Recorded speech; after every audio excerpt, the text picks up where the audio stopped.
শাহজাদপুরে দুই মাদক সেবনকারীকে পুলিশের হাতে তুলে দিল গ্রামবাসী। সিরাজগঞ্জের শাহজাদপুরে দুই মাদক সেবনকারীকে পুলিশের হাতে তুলে দিল মসিপুর গ্রামবাসী। রবিবার দুপুরে উপজেলার গারাদা ইউনিয়নের মসিপুর উত্তরপাড়া দীর্ঘদিন ধরে এই দুই ব্যক্তি এলাকায় মাদক সেবন করে যাচ্ছিল। মাদক সেবনকারী বারৈটেপড়ি গ্রামের মোহাম্মদ রফিক হোসেনের ছেলে মোহাম্মদ রাসেল আলী, বারৈটেপড়ি গ্রামের মোহাম্মদ আনসার পরামানিকের ছেলে আব্দুল মালেক। বিষয়টি নিয়ে এলাকাবাসীর মধ্যে ক্ষোভের সৃষ্টি হলে তারা দুজনকে আটক করে শাহজাদপুর থানা পুলিশকে খবর দেন। পরে পুলিশ ঘটনাস্থলে পৌঁছে তাদের হেফাজতে নেন।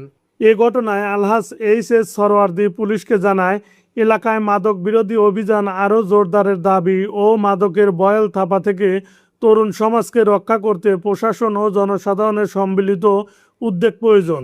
এ বিষয়ে শাহজাদপুর থানার ওসি মোহাম্মদ সাইফুল ইসলাম বলেন, মসিপুর গ্রামে দুই মাদক সেবনকারীকে আটক করে রাখে গ্রামবাসী। পরে শাহজাদপুর থানা পুলিশ ঘটনাস্থলে পৌঁছে দুই মাদক সেবনকারীকে আটক করে। আটক দুই ব্যক্তির বিরুদ্ধে আইনানুগ ব্যবস্থা গ্রহণের প্রক্রিয়া চলছে। Amirul Islam, digital Shahzadpur news.